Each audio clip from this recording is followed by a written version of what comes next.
What's going on, guys? We're back for day 24, and today I'm talking about my design that got rejected. Oh my gosh.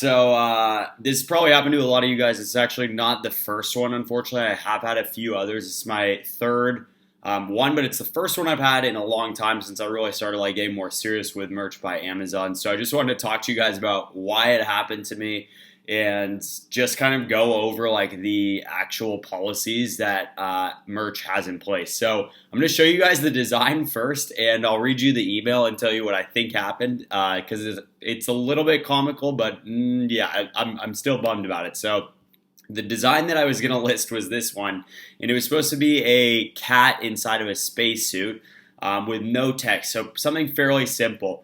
And I did a bunch of searching to make sure that there are no trademark infringements or copyright infringements or anything like that. So this design got rejected, or this listing got rejected, and the reason that, well, here, let me just read you guys what Amazon said. So they said in their email, space cat, funny cat in outer space, we're contacting you because your submission appears to violate our content policy, and then it gives me number 2, objectionable content. So, of course, I went over to review the actual terms of service that Amazon has, and I'm going to go pull those up right now so you guys can see. So if we go and we actually look, objectionable content, okay.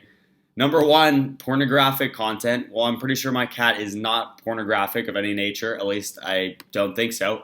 Child exploitation, profanity. There's none of that in my listing. Promotion of hate or intolerance. No, nothing like that in my simple cat t-shirt. Human tragedy.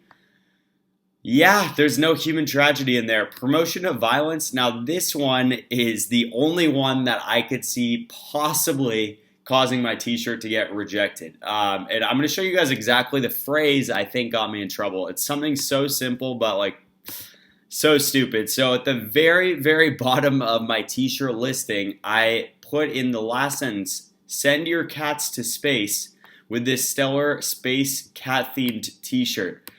And I totally was thinking, yeah, it's a funny way to kind of end out my listing, talking about cats and how they should have a spacesuit on and blah, blah, blah. Well, I think that translated over as in me trying to physically send a cat up into space to see what happens. And that was not the message that I was trying to get across.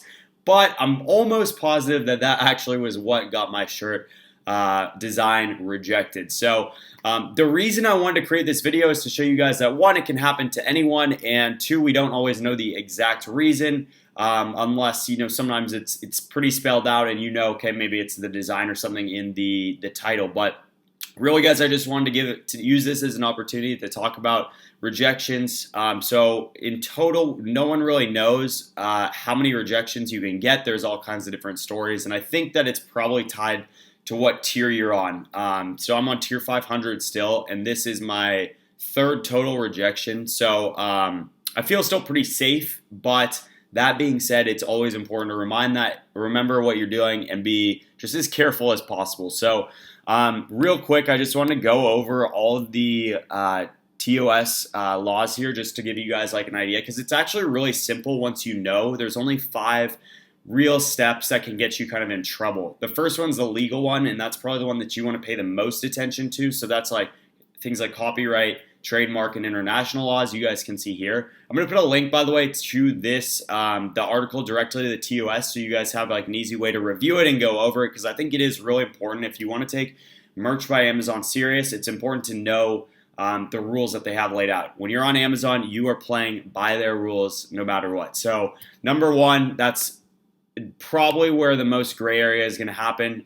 That's where we need to use things like TM Hunt and the USPTO to check for trademarks and copyright for the shirts. Now, and one thing I will say is I'm not a lawyer. I don't have any expertise on this, so definitely consult a legal professional if you have real questions about this.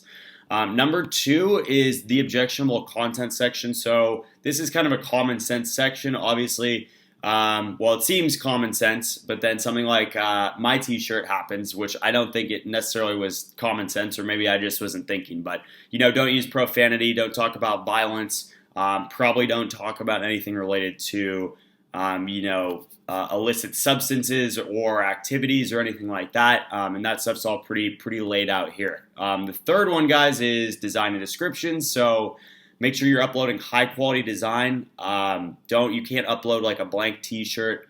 And then, yeah, you can't obviously talk really about like inaccuracies of the product or go over the top with like what they call it keyword stuffing right here, for example, or inaccurately describing the product. So maybe it's just a T-shirt with a design, and you try and go say like it's a tank top, or the example they use is a glow in the dark T-shirt. So fairly common sense there too. And then number 4 is just charities and nonprofits. So not making claims about having a portion of the T-shirt, the revenues you generate, donated, because that's something that they can't control. Amazon can't control, number 1, and so they can't really advertise that on their platform.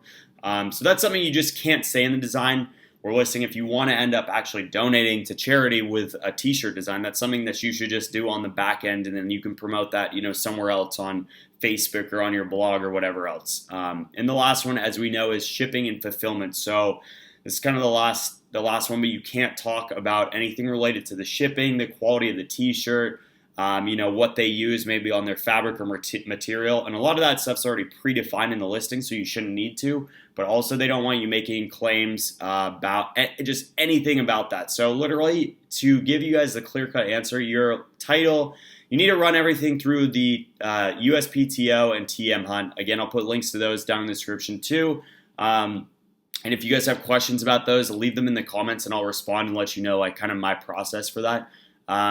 So run everything through those. Obviously use common sense and try not to do anything that's going to violate these. Upload high quality artwork, and then just don't make false claims or claims directly about the quality of the T-shirt. And so guys, that's it. I just wanted to again show you guys that I got a rejection. I'm not happy about it, but it happens. And it's a good time to take a step back and just review the terms of service and the policies that Amazon has laid out so that we can move forward and play by their rules. So I'm curious to know, and leave a comment down below in the description if you guys have had any designs rejected, and or if you just have any insight, like how many rejections does it take to get an account suspension, or what you've done to actually reverse that. Do you end up actually going into the T-shirt editing and resubmitting? So that's it for this video, day 24, and we'll see you guys back tomorrow for day number 25.